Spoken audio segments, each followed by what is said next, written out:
तपत्रणत्र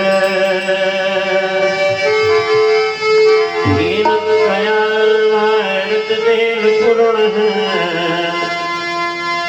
प्रज्वालितो ज्ञानमय प्रदीपः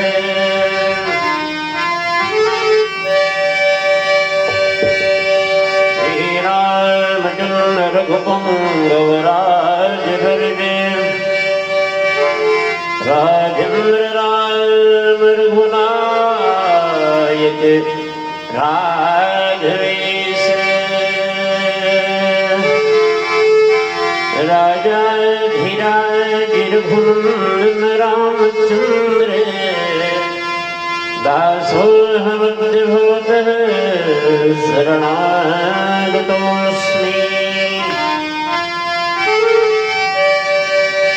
कल्याणानन्दनं वीरं जानकी सौतनाशनम्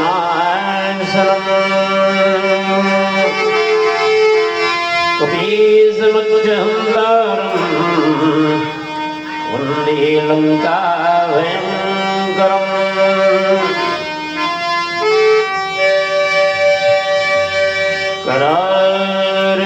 करारविन्देन पदारविन्दम् मुखारविन्दे विनिवेशयन्तम् वटस्य पत्रस्य पुटे शयानम् बालं कुर्लं मनसा स्मरामि जानकी सहित प्रभु नील जलद घनश्याम मम हे बसो निरंतर सगुण रूप श्री राम जय जय जय राधा रमण जय श्री नवल किशोर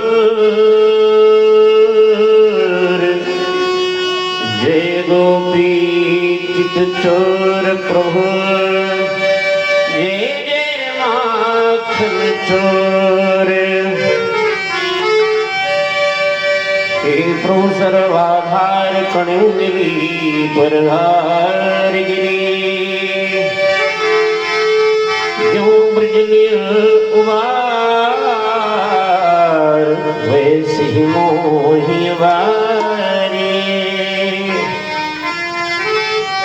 राधा माधव के चरण प्रणमो बारंबार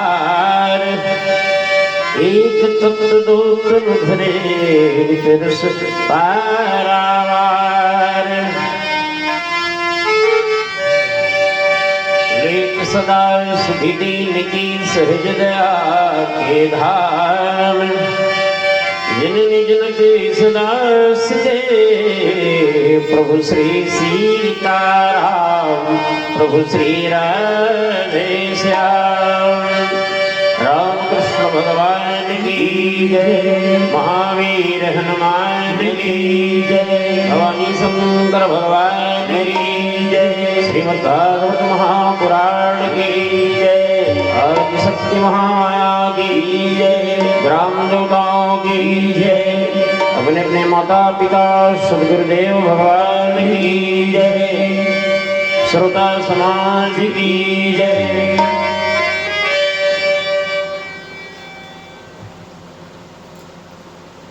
भक्तवत्सल कृपा निधान संपूर्ण विश्व के निवास स्थान अकारण करुणा वरुणालय भक्तवांछा कल्पतरो परमाराध्य बांके बिहारी भगवान श्री कृष्ण कन्हैया अखिलेश्वर नर्मदेश्वर रामेश्वर दक्षेश्वर परमेश्वर बुद्ध भावन भुवन भास्कर भुजंग भूषण भगवान शिव शंकर श्री रामकृष्ण तथा ज्ञानंद रसिया प्रातः स्मरणी अनंत बलवंत सुंदर श्री हनुमंत लाल जी महाराज आदि शक्ति पराम्बा जगद्दंडी त्रिपुर सुंदरी राजराजेश्वरी ज्ञान गम्या त्रिगुणात्मिका शक्ति परमाराध्या परम शक्ति भगवती माँ भवानी दुर्गा के चरणों में मेरा नमन स्वीकार हो। श्रीमद् भागवत महापुराण तथा ज्ञान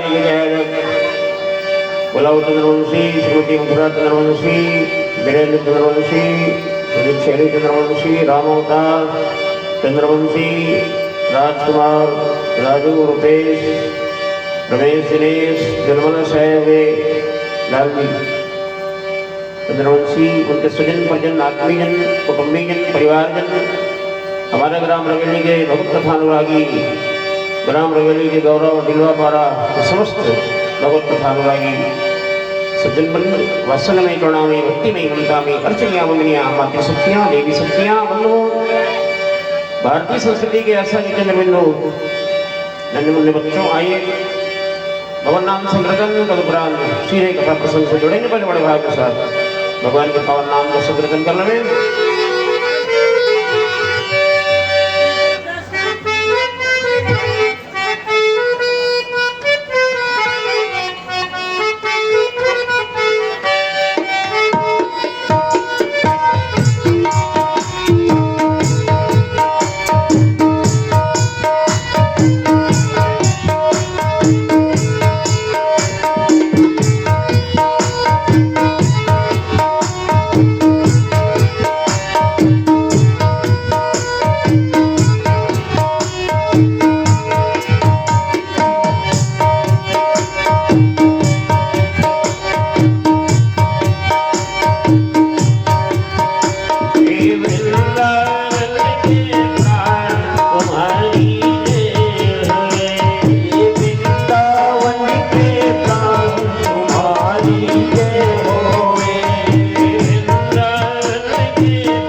तुम्हारी जय हो।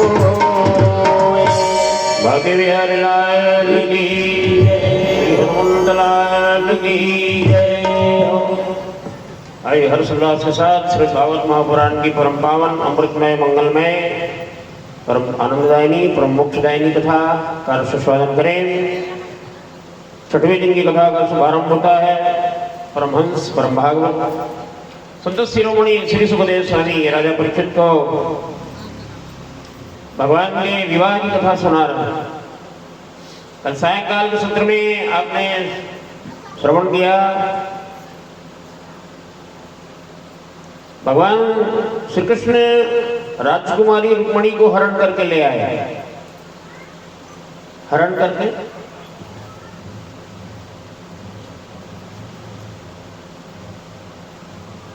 श्रीमद् भागवत में रुक्मिणी हरण हुआ है, रामायण में सीता हरण हुआ है और महाभारत में चीर हरण हुआ है। हरण यानी छीन लेना, लूट लेना, चुरा लेना। लेकिन यहाँ एक बिंदु मैं आपके सामने रखूं कि रुक्मिणी जी के संताप का हरण भगवान कृष्ण ने किया है। क्योंकि रुक्मिणी जी तो पत्र भेज करके संदेशा भिजवाती है ब्राह्मण देवता के द्वारा, और बड़ी सभा में भगवान पढ़ते हैं और रुक्मिणी के संदेशा को प्राप्त करके जाते हैं और सबके सामने हरण करके ले आते हैं। रावण सीता हरण करने गया तो साधु बन के गया, काम डाकू का किया, और सुने आश्रम जब सुना हो गया तब गया। वो सीता हरण जो नाम है वो सार्थक है। लेकिन यहाँ रुक्मिणी के संताप का हरण किया है भगवान ने। विवाह पद्धति के अनुसार भगवान के विवाह हुए, बड़ों का आशीर्वाद लिया, दुनिया का रखवाला पूर्ण ब्रह्म परात्पर ब्रह्म परमात्मा 16 कला पूर्ण अवतार, भगवान कृष्ण के अवतार को पूर्णावतार माना जाता है। भगवान के 24 अवतार हुए, लेकिन कृष्ण अवतार पूर्ण अवतार। जन्म लेते ही उन्होंने ऐसी लीला की, ऐसा चमत्कार किया जो भगवान ही कर सकते हैं, परमात्मा ही कर सकते हैं। जन्म लेते ही कारागार में जन्म लिया, पूरी व्यवस्था की यहाँ से वहां ले जाना, है ना। छठी के दिन पूतना आ गई, उसका भी उद्धार किया। इसलिए पूर्ण अवतार भगवान कृष्ण को माना जाता है। और इसलिए प्रथम दिवस की आपने कथा सुना, नारद जी ने व्यास जी को बताया कि आपने 4 वेद 6 शास्त्र 17 पुराण और महाभारत जैसे 1.25 लाख श्लोकों वाला विशाल ग्रंथ की रचना तो किया है, लेकिन भगवान कृष्ण के लीला चरित्र का गुणगान नहीं किया है। जब तक कृष्ण चरित्र का गुणगान नहीं करोगे आपको आनंद की अनुभूति नहीं होगी। पूर्ण आनंद मिलेगा तो कृष्ण चरित्र से मिलेगा। सच्चिदानंद रूपाय विश्वोत्पत्त्यादिहेतवे तापत्रय विनाशाय श्री कृष्णाय नमः। भगवान सच्चिद आनंद स्वरूप है। दिव्य दिव्य महल में प्रवेश किया, रुक्मिणी महारानी के साथ उनका दाम्पत्य प्रारंभ हुआ। वृंदावन से भगवान मथुरा गए, कंस का उद्धार किया और जाते समय बोले थे कि मैं आऊंगा, वृंदावन में आऊंगा। सबकी आंखों में आंसू थे, सब रो रहे थे। मथुरा से भगवान उज्जैन गए विद्या अध्ययन करने, वहां से आने के बाद सबकी कामना पूरी की। लेकिन जरासंध ने 23 उत्थानी सेना लगा करके 17 बार आक्रमण किया, 18वीं बार भी किया और 11 योजन प्रवसन पहाड़ पर चढ़ करके भगवान समुद्र से जगह मांग करके विश्वकर्मा के द्वारा द्वारकापुरी में दिव्य अति दिव्य महल का निर्माण करवाया और वहीं पूरे मथुरा के लोग द्वारकापुरी में शिफ्ट हो गए। अभी वृंदावन बिहारी लाल, बांके बिहारी लाल क्या बन गए? द्वारिकाधीश बन गए। बोलिए द्वारिकाधीश भगवान की जय।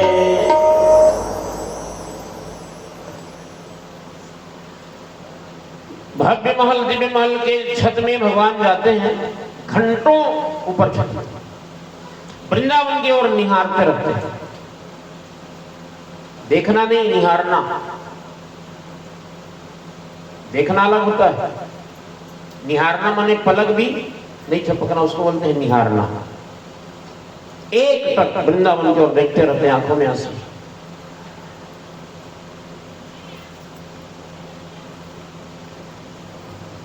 द्वारिकापुरी में एक उद्धव नाम का ज्ञानी भक्त है।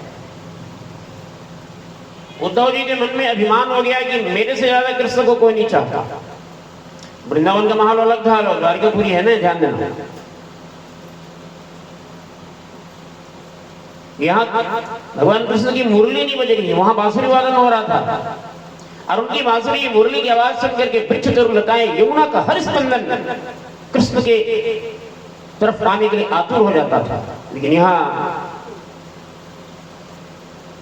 राजा राजेश्वर बने हुए। उद्धव के मन में अभिमान हुआ कि मेरे से ज्यादा कृष्ण को कोई नहीं चाहता। अंतर्यामी भगवान जान गए, उद्धव को बुलाया, उद्धव वृंदावन जाना, गोपिकाएं मेरी याद में रो रही हैं, उन्हें समझाना। हालांकि उनको समझाना बहुत कठिन है, तुम तो ज्ञानी हो, समझा लोगे। उद्धव जी को अपने ज्ञान का गुमान था, हाँ मैं समझा लूं, जाओ। उद्धव जी चल पड़े और वृंदावन की भूमि में जब कदम रखा, वृंदावन कदम रखा। स्थान की विशेषता है, स्थान की प्रधानता है। कुछ स्थान में जाने के बाद आपका पूरा मानसिकता बदल जाता है।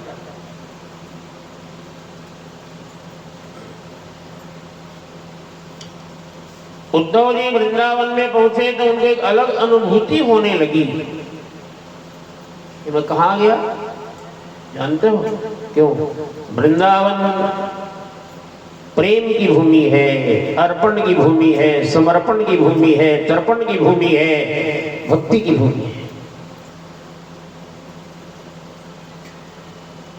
वृंदावन के मर्म को जान न पाया कोई, डाल डाल और पात पात पर श्री राधे राधे होए। उद्धव जी सोचने लगे मैं कहाँ गया, क्या हो रहा? नंद बाबा यशोदा मियां के द्वार पर गए, रथ को रख दिया, भीतर प्रवेश किए, प्रणाम किया। मैं द्वारिकापुरी से आया हूँ, कृष्ण का संदेशा लेकर। नंद बाबा एकदम दुर्बल हो गए, दुबले पतले हो गए।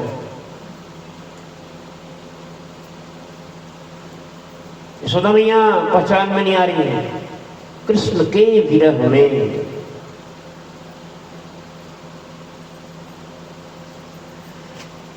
मेरा कन्हैया कैसा है, मेरा कान्हा कैसा है, मेरा श्याम सुंदर कैसा है। उद्धव जी देखे इतना प्रेम, अच्छे हैं, बहुत अच्छे हैं, बात कुशलता की बातें होने लगी, कुशल से। और उद्धव जी बाहर निकले, नंद बाबा के द्वार पर जब आए रथ के पास, तो गोपिकाओं ने देख लिया। गोपियों ने जब देखा उद्धव को, अच्छा भगवान कृष्ण और उद्धव का जो स्वरूप था मिलता था, कृष्ण का रूप और उद्धव का रूप मिलता था। गोपियों ने कहा ये तो हमारे कृष्ण के जैसे लग रहा है, ये तो हमारे कृष्ण के जैसे दिख रहा है, और हमारे कृष्ण के जैसे श्रृंगार भी किया है। लेकिन कृष्ण के जैसे श्रृंगार क्यों किया है?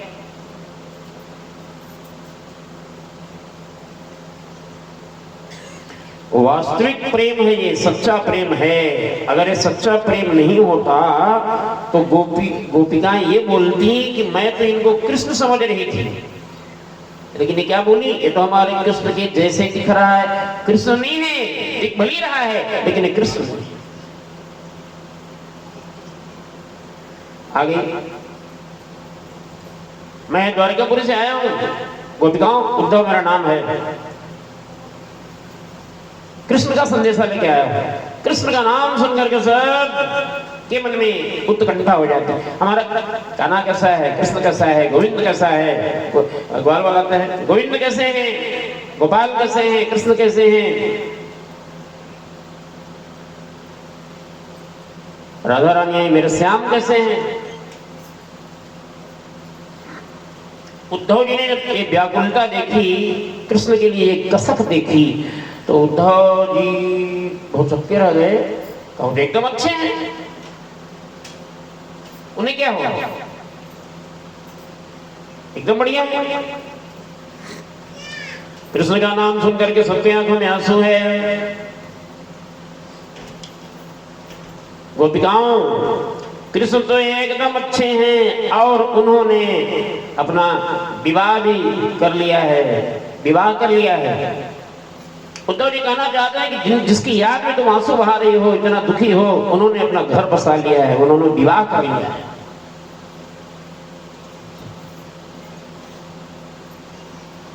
और उन्होंने संदेशा भेजा है तुम लोगों के लिए। क्या संदेशा भेजा है, क्या खबर भेजा है हमारे लिए? उन्होंने कहा है कि हे गोपिकाओं, अब तुम मुझे भूल जाओ,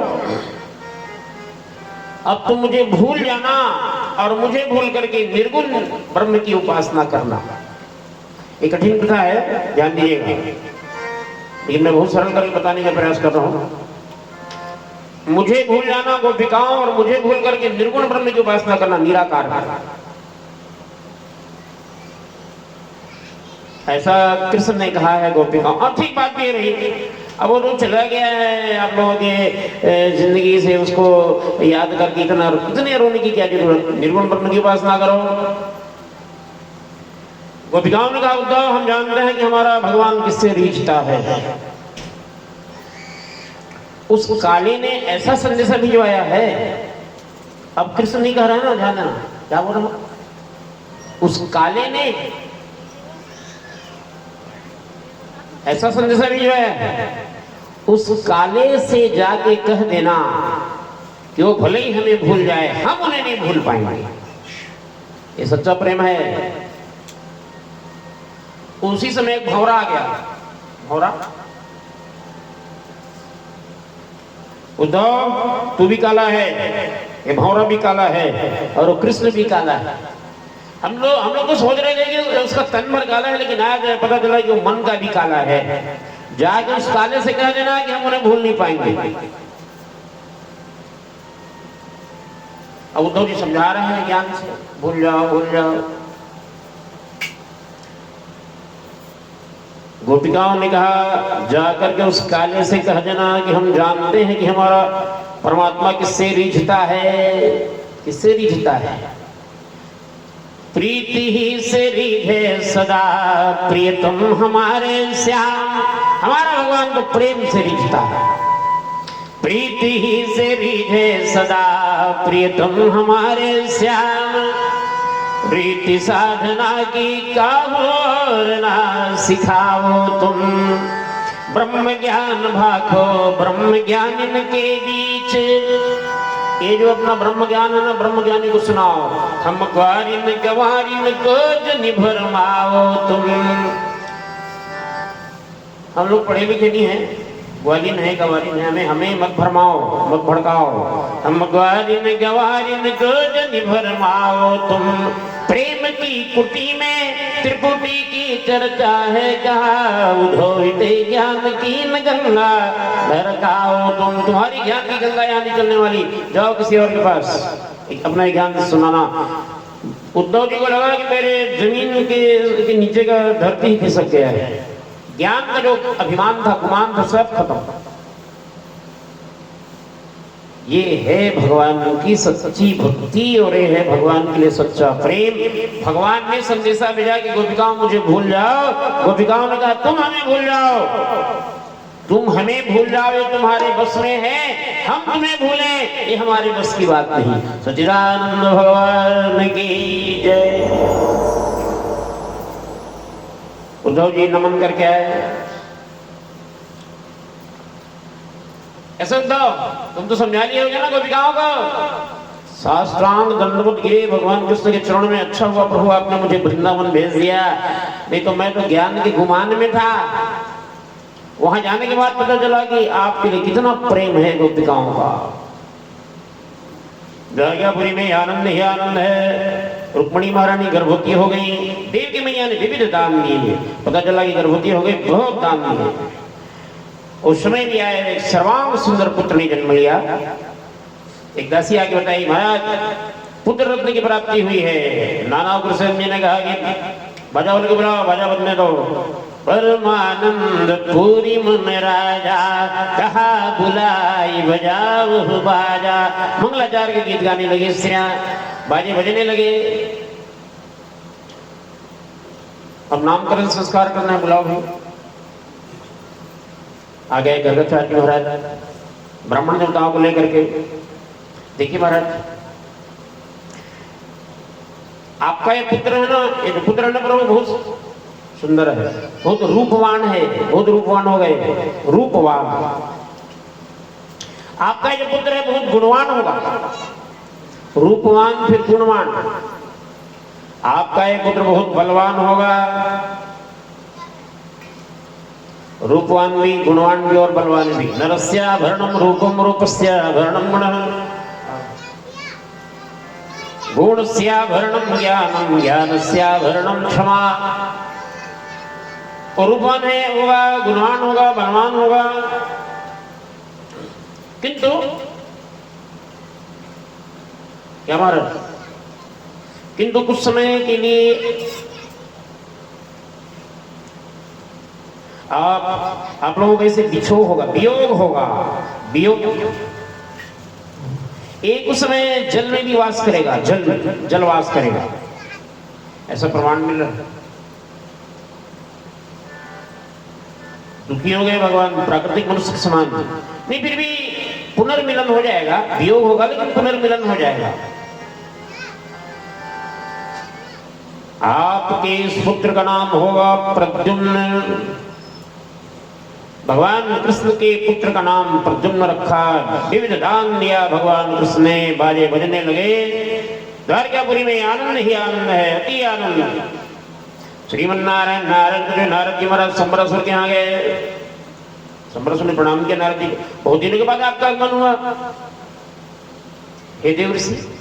देवर्षि नारद जी ने कहा कि मुझे आना पड़ा, संबरासुर मुझे आना पड़ा। इसे महाराज, तेरा मारने वाला जन्म ले चुका है, ये बताने आया हूं। हाँ, तेरा मारने वाला जन्म ले चुका है। कहां? द्वारकापुरी में, द्वारकाधीश कृष्ण का बेटा है, 10 दिन का हुआ है भी। अच्छा हाँ, मैं बता दिया भैया, जा रहा हूं। श्रीमन्नारायण नारद जी महाराज चले गए।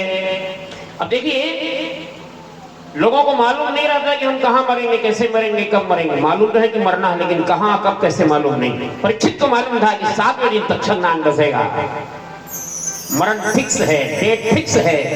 सब कुछ त्याग करके गंगा जी के किनारे श्रीमद् भागवत महापुराण की कथा सुनने लगे।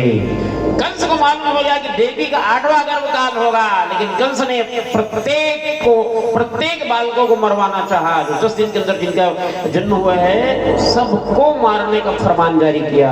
अंतर देखना, संबरासुर को भी मालूम हो गया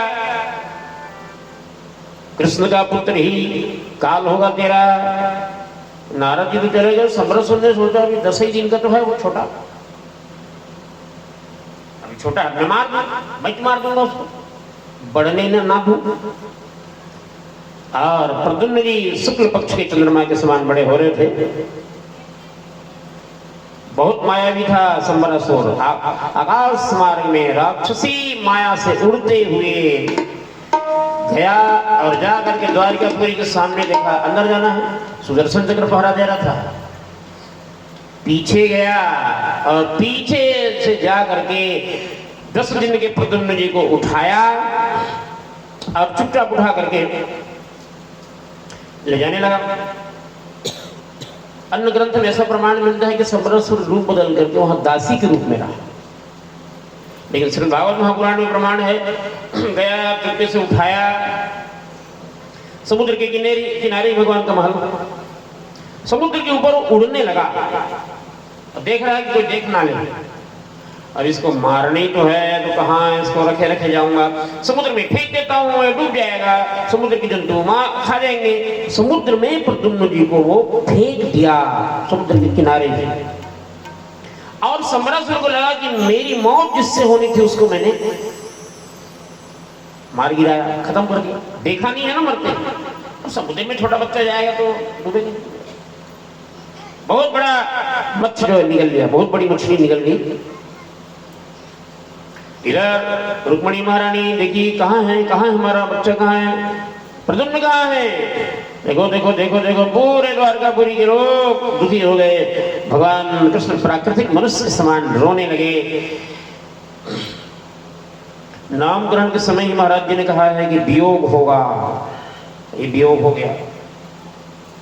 अब प्रद्युम्न सुरक्षित रहे, इसलिए शक्ति की आराधना हमें करना चाहिए। भगवान कृष्ण और पूरे द्वारकापुरी के लोग शक्ति की आराधना करने लगे। श्री भागवत महापुराण के अनुसार और देवी भागवत के अनुसार देवी भागवत की कथा प्रारंभ हुई। शक्ति की आराधना मतलब एक ही। दूसरे दिन एक मछुआरा आया और मछुआरे ने समुद्र के किनारे जाल फेंका। वही बड़ी मछली फंस गई जाल में, जो प्रद्युम्न को निकल गई थी। खींचा वो, ओहो आज तो बहुत बड़ी मछली। इतनी चमक है उस मछली में, इतनी चमक है, इतनी चमकदार मछली, क्योंकि भगवान कृष्ण का पुत्र पेट में है। ध्यान देना, बड़ी अद्भुत कथा है। आइए जरा,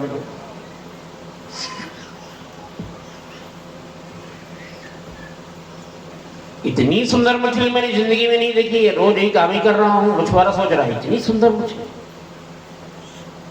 बाजार में बेचूंगा जिसका कीमत मिलेगा, अच्छा, लेकिन अगर सम्रासुर को यहाँ जाऊं दूं तो मुझे इनाम भी देंगे।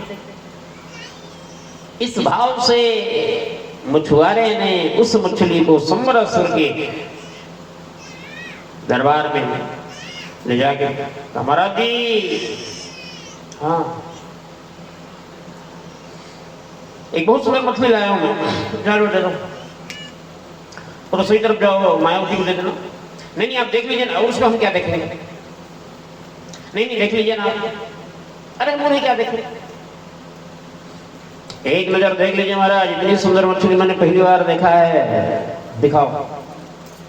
मछुआरे ने मछली को दिखाया, सम्रासुर ने देखा, वो इतनी चमक।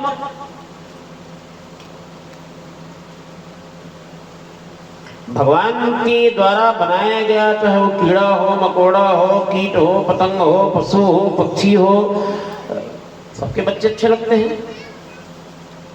बच्चे जब होते हैं सब सुंदर लगते हैं। गाय के हो, बकरी के हो,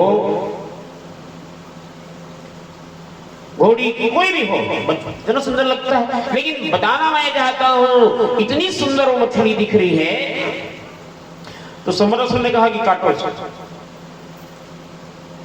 मांस खाने वाले के मन में दया का भाव नहीं होता। मैं नहीं कह रहा हूं, लिखा है गृहासक्त सिनो विद्या न दया मांस भोजन है।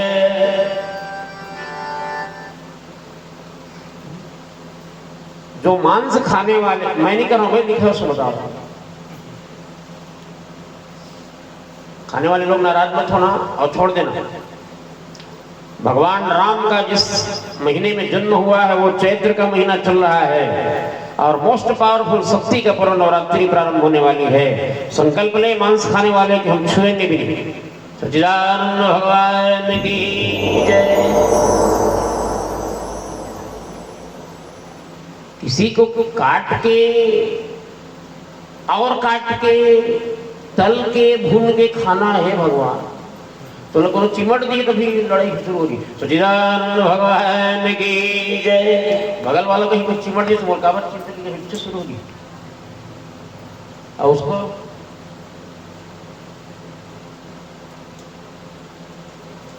पराया दर्द अपनाए उसे इंसान कहते हैं। आदमी का एक चोला मिल गया, उसी में आदमी नहीं हुए, आदमियत होना चाहिए, इंसान में इंसानियत होना चाहिए।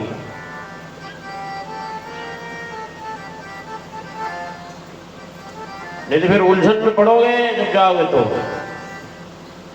ये दुनिया एक उलझन है, कहीं धोखा कहीं ठोकर, कोई जीता है हंस हंस कर, कोई जीता है रो रो कर, लेकिन जो मुश्किलों से न घबराए उसे इंसान कहते हैं, पराया दर्द अपनाए उसे इंसान कहते हैं।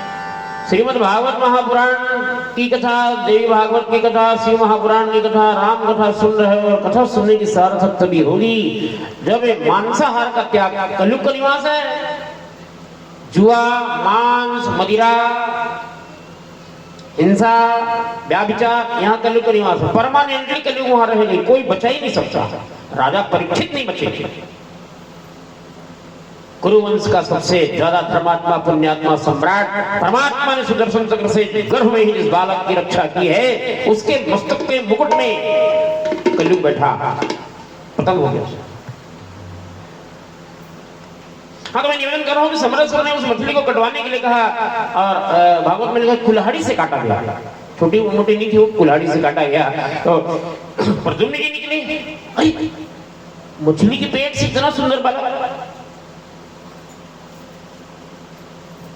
अच्छा, कल समरेश्वर फेंका है ना प्रद्युम्न को समुद्र में, भूल गया। उसको मालूम होना कि मैं ही फेंका हूं, कल वही है ये। और नारद जी ने बताया कि उसी के द्वारा तेरा काल है, वही उसी के द्वारा तू मरेगा। और उसने सोचा कि जो जिसके हाथ मेरी मृत्यु थी उसको मैंने मार दिया, और वो नहीं जानता कि उसका काल उसके पास ही आ गया। संबरासुर का काल संबरासुर के ही महल में प्रवेश कर गया। अपनी आवे ताहि दे, ताहि कहां ले जाए, ये कथा का भाव है। अरे इतना सुंदर बालक है, मायावती को बुलाओ तो। समरेश्वर की जो भोजन बनाने के लिए नियुक्त थी उसका नाम था मायावती। मायावती को बुलाया गया। ए मायावती, देख दो कितना सुंदर बालक है, मछली के पेट से निकले, इसका तू पालन पोषण कर। जो आज्ञा महाराज। मायावती पालन पोषण करने लगी। देवर्षि नारद जी महाराज आए, सीधे मायावती के पास गए, प्रणाम। देवर्षि नारद जी महाराज गुरु हैं, भक्त हैं, ज्ञानी हैं, और गुरु का इतना बड़ा दायित्व है। गड़बड़ी हो रहा है तो उसको सावधान करे, बताए, समझाए। जो ना माने गुरु की सीख, कटोरा लेके मांगे भीख। सच्चिदानंद भगवान की जय। नारद वचन सदा सच्ची साचा। मायावती, ये जिस बालक का तू पालन पोषण कर रही है ना, इसको बेटा मत कहना। क्यों? किसी बच्चे का पालन पोषण जो करता है, पालने वाला, जैसे भगवान कृष्ण की माँ तो देवकी है, लेकिन याद तो यशोदा मैया की आती है। कृष्ण के यश का जो वर्धन करे वो यशोदा है। वात्सल्य की चर्चा जब कभी भी आएगी, वात्सल्य की, माँ की ममता की, यशोदा मैया का नाम आता है। जन्म देने वाली से भी बड़ी पालने वाली होती है। तो आप कैसे बोल रहे? हाँ, बेटा मत कहना है इसको मायावती, ये भी जन्म जन्म का तेरा पति कामदेव है। नारद जी याद दिला रहे हैं, पिछले जन्म में कामदेव, ये कामदेव था, और भगवान शंकर की समाधि को भंग करने के लिए गया। भगवान शंकर का तीसरा नेत्र खुला, भस्म हुआ तो रोते हुए गई। भगवान शंकर ने तुम्हें समझाया, शांत हो जा। आपने मेरी मांग तो सुनी कर दी। भोलेनाथ, तुम्हारे रुदन को देख करके भोलेनाथ को दया आ गई।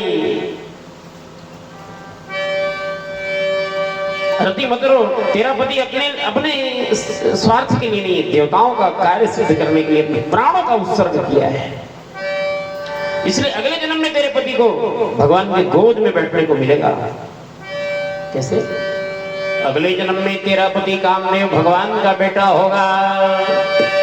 कृष्ण तनय हुई है पति तोरा, वचने अन्यथा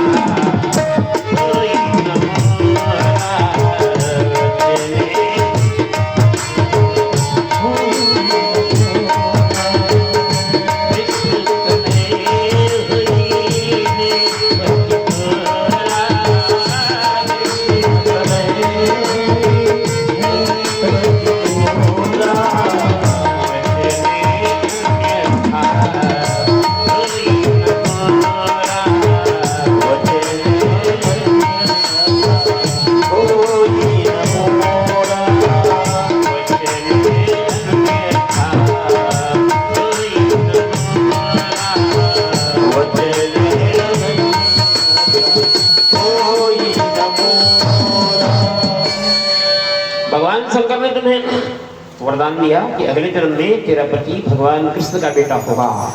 भगवान की गोद में बैठने को मिलेगा तेरे पति को। देखियो, भगवान कृष्ण इनके बाप होंगे या कौन ऐसा बाप होगा जो अपने बेटे को गोद में नहीं बिठाता होगा। तेरे पति ने परहित के लिए, परोपकार के लिए प्राणों का अवसर दिया है, और जो परहित करने के लिए, परोपकार के लिए अपना सर्वस्व निछावर किया है, उसके लिए कुछ भी दुर्लभ नहीं है। तीन कहूं जग दुर्लभ कछु नाई।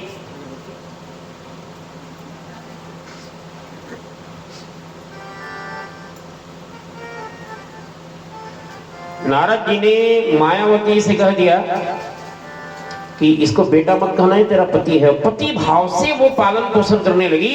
श्री भागवतकार लिखते हैं भागवत में कि शुक्ल पक्ष के चंद्रमा के समान वो रोज बढ़ रहा है, बालक रोज बड़ा हो रहा है और अतिशीघ्र नौजवान हो गया। उसको देख करके संकोच करने लगी, सुचाने लगी मायावती रति, इन्होंने मेरा पालन पोषण किया है, आप मेरे जन्म जन्म के पति हैं महाराज। नारद जी ने जो बात बताई थी पूरी बात प्रद्युम्न को बता दी मायावती। आपके बिना आपके पिताजी दुखी हैं, माताजी दुखी हैं, पूरे नगर वासी दुखी हैं। इस समरासुर का जल्दी खात्मा कीजिए और चलिए वापस। और मायावती ने प्रद्युम्न को महामाया की विद्या प्रदान की। महामाया शक्ति की विद्या प्रदान की, और महामाया शक्ति विद्या प्राप्त करके प्रद्युम्न जी ने समरासुर का रणांगण में संहार किया। पुरुष की सबसे बड़ी शक्ति का नाम है नारी, इसलिए नारी के आगे लगा है शक्ति, नारी शक्ति। और समरासुर का संहार करके प्रद्युम्न जी आए मायावती के साथ। भगवान कृष्ण रुक्मिणी महारानी दुखी हैं, शक्ति की आराधना हो रही है, और प्रद्युम्न जी ने सीधे भगवान को प्रणाम किया, आशीर्वाद मिला। रुक्मिणी महारानी को प्रणाम किया। रुक्मिणी महारानी देख करके सोचने लगी, मेरा पुत्र भी आज होता तो इतनी बड़ा हो गया होता। श्रीमन्नारायण नारायण के जो नारद जी महाराज आ गए, प्रभु पहचान लिए इसका। अब देखो भगवान को नहीं जानता है नारद जी में कौन है, अब जान रहे हैं ना।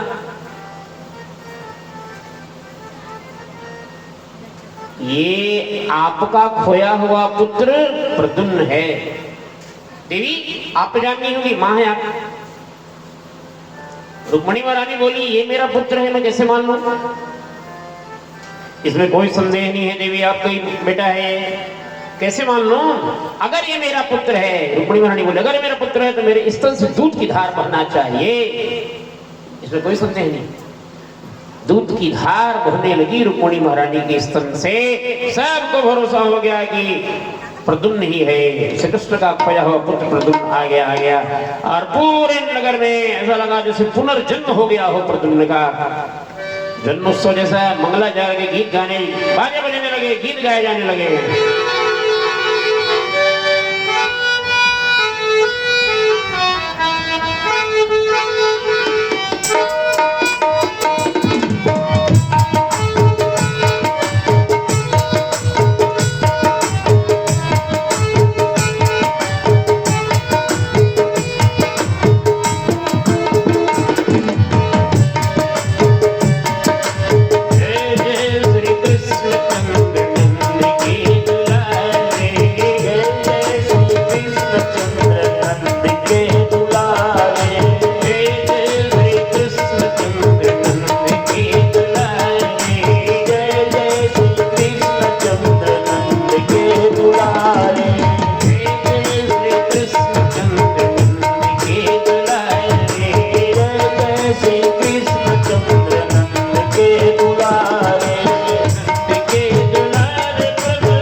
दुलारे, जय जय श्री कृष्ण चंद्र नंद के दुलारे, जय जय श्री कृष्ण चंद्र नंद के दुलारे, जय जय श्री कृष्ण चंद्र नंद के दुलारे, जय जय श्री कृष्ण चंद्र नंद के दुलारे। श्री कृष्ण कन्हैया लाल की जय। भगवान श्री कृष्ण रुक्मिणी महारानी सभी नगरवासी आनंदित हैं। वहाँ के आनंद का कोई वर्णन नहीं किया जा सकता। भगवान गृहस्थ में आए हैं, उनकी गृहस्थचर्या गृहस्थ सुख लेते हुए परम आनंदित है। 4 प्रकार का आश्रम होता है, ब्रह्मचर्य, गृहस्थ, वानप्रस्थ और संन्यास। लेकिन श्रीमद् भागवतकार लिखते हैं कि चारों आश्रम में सबसे श्रेष्ठ आश्रम है गृहस्थ। चतुर्णाम आश्रमाणाम ही गृहस्थाश्रम उत्तमम। चारों में सबसे श्रेष्ठ कौन है? गृहस्थ। मेरे राम आते हैं गृहस्थी के यहाँ, मेरे कृष्ण आते हैं गृहस्थी के यहाँ। राम के गुरु वशिष्ठ जी महाराज गृहस्थी हैं, कृष्ण के गुरु सांदीपनी गृहस्थी। चारों प्रकार के आश्रम में गृहस्थ इसलिए उत्तम है, यदि आपका गृहस्थ आश्रम हो गया तब उत्तम है। ध्यान दीजिएगा, गृहस्थ अगर आश्रम हो गया, जैसे ब्रह्मचर्य आश्रम, संन्यास आश्रम, वानप्रस्थ, गृहस्थ को आश्रम बनाइए तो वो उत्तम है, नहीं तो फिर नरक से भी बदतर है। बरभलवास नरक करता था, दुष्ट संग जनि देई विधाता। तो भगवान गृहस्थ सुख का आनंद ले रहे हैं, वहां के आनंद का वर्णन कोई नहीं कर सकता।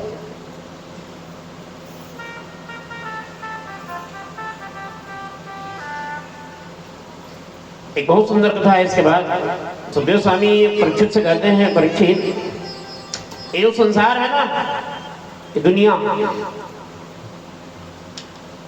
यहाँ रह के, संसार में रहते हुए संसार की जो भवरोग है उससे बचना अत्यंत कठिन है। कोई नहीं बच सकता। इस संसार में जो विकार हैं उसे भगवान शंकर भी डरते हैं, नारद जी भी डरते हैं, ब्रह्मा जी भी डरते हैं। एक बार भगवान कृष्ण के माथे में भी कलंक लग गया। इस संसार में जो भगवान गए, भगवान कृष्ण के माथे में भी कलंक लग गया। कैसे बात? भगवान कृष्ण के ऊपर 2 मिथ्याभियोग लगे, 2 झूठे आरोप।